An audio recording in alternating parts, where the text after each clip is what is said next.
Turns out I'm a mutant. No, really, I am. You see, I never grew wisdom teeth. They weren't impacted like they are for many people. They just never showed up. Only about 10% of the population can say that, except for Inuits. Almost half of them don't get wisdom teeth either. I probably don't need to say this, but I'm not Inuit. Wisdom teeth were a great idea when we had a brain the size of an acorn. They allowed us to crunch actual acorns, crack small bones for the marrow, and so forth. Then our brains started to get bigger. So big, in fact, the skull and the jaw didn't fit together properly, so we walked around with our mouths open for a while, I guess. Some folks still do.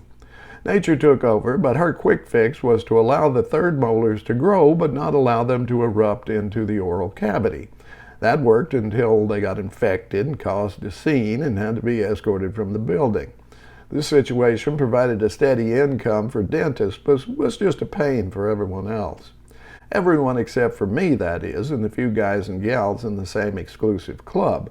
Meanwhile, nature was looking for a better fix and came up with the Denisovans. They showed up in Asia, Siberia to be exact. I'd never heard of them. I hadn't either until I had my DNA run.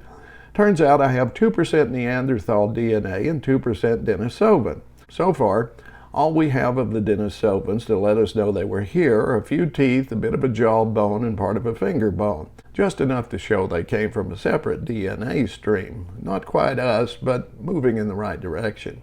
We know the Neanderthals got all their wisdom teeth, maybe even a few extra. We're not sure about the Denisovans, but I have my suspicions. I'm guessing my great-grandmother to the 200th power may have had a hot weekend with one of those guys, and my lack of wisdom teeth is the result. I suppose it doesn't really matter why I never got wisdom teeth. The fact is, I didn't. Why is that significant? Well, I hate to brag, but it means I'm the next step along the evolutionary ladder, and I see it as a big responsibility, like being one of the X-Men, but without the cool uniform. Don't worry, though. I have a soft spot for you, my more primitive cousins, and I'll look out for your best interest. You can count on it.